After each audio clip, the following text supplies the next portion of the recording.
ओम शांति। आज नवरात्रि का 9वां दिन है। माँ सिद्धिदात्री का पूजन,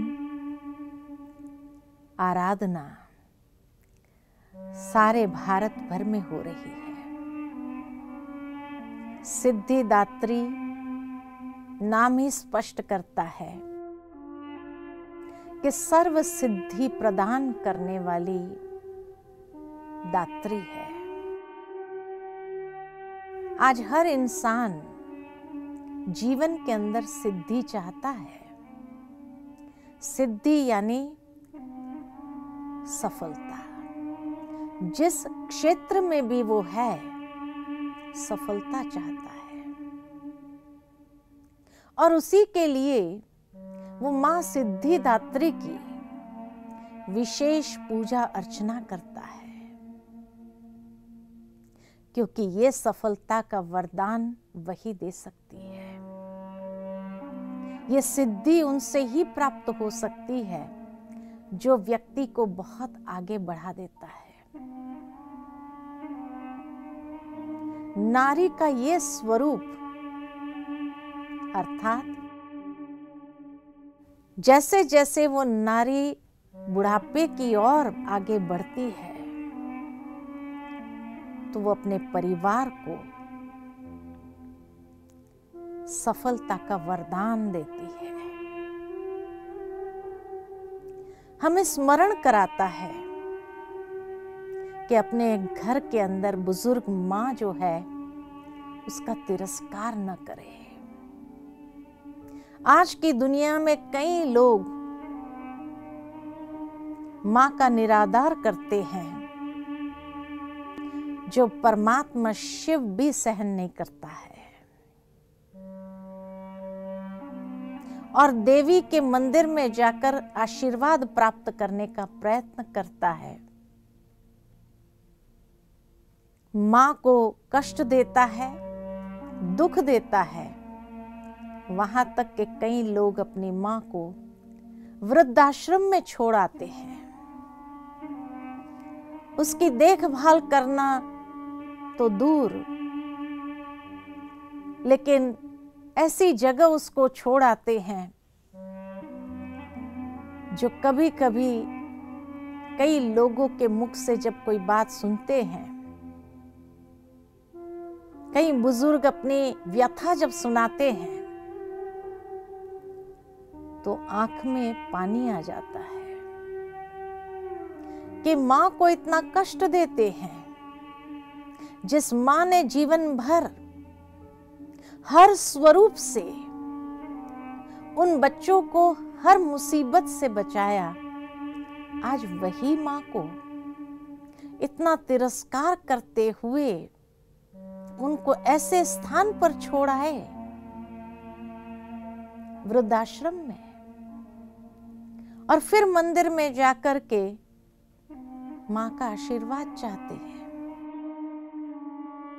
क्या मां सिद्धिदात्री आशीर्वाद प्रदान करेगी?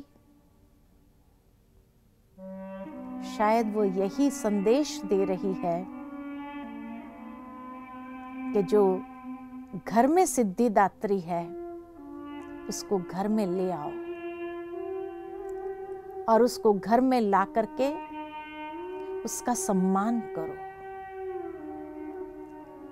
उसने अपने संपूर्ण जीवन को समर्पित कर दिया है और आप पर आंच नहीं आने दिया है।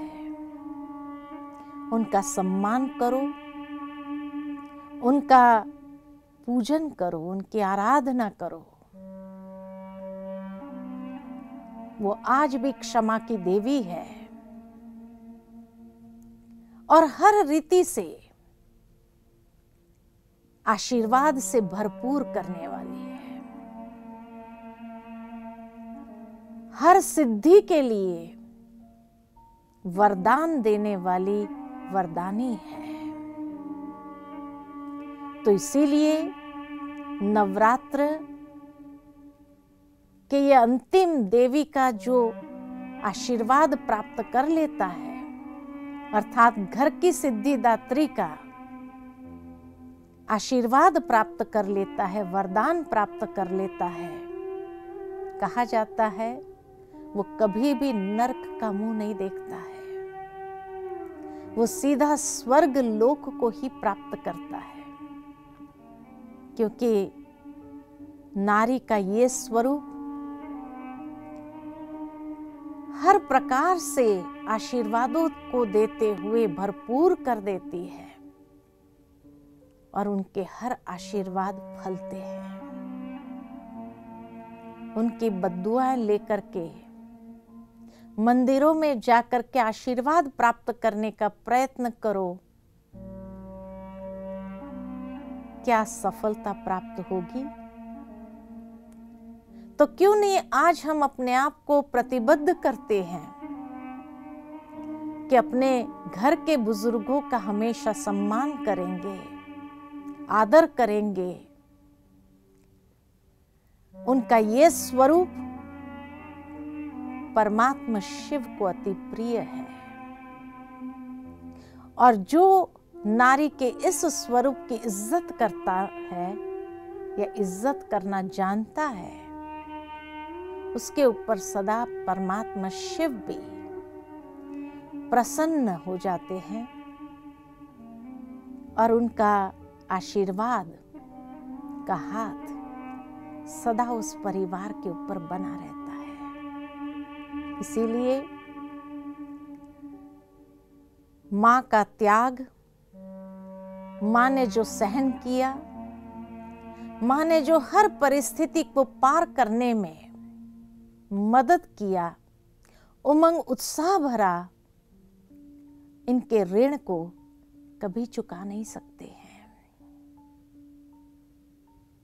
तो चलिए आज हम नवरात्र के इस अंतिम दिन में भी अपने अंदर यह दृढ़ प्रतिज्ञा करें कि हम अपनी मां को कभी भी दुख के आंसू नहीं देंगे, उनका सम्मान करेंगे। वही हमारे लिए सिद्धिदात्री है जो हर आशीर्वाद से हमें भरपूर करेगी। तो चलिए कुछ क्षण के लिए परमात्मा शिव से ये शक्ति प्राप्त करें कि हम अपने घर के बड़ों का सम्मान करें। विशेष घर की सिद्धिदात्री मां का आशीर्वाद प्राप्त करें। वो हमारी झोली सदा दुआओं से भरती है।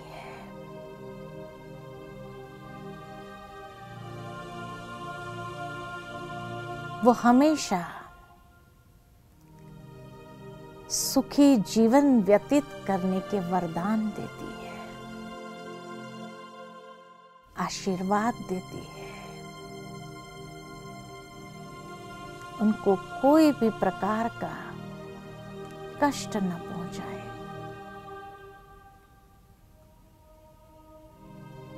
उनके आशीर्वाद से ही स्वर्ग लोक की प्राप्ति होती है। मां का ये स्वरूप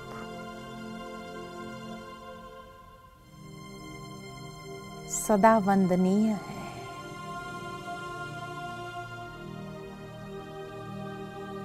ओम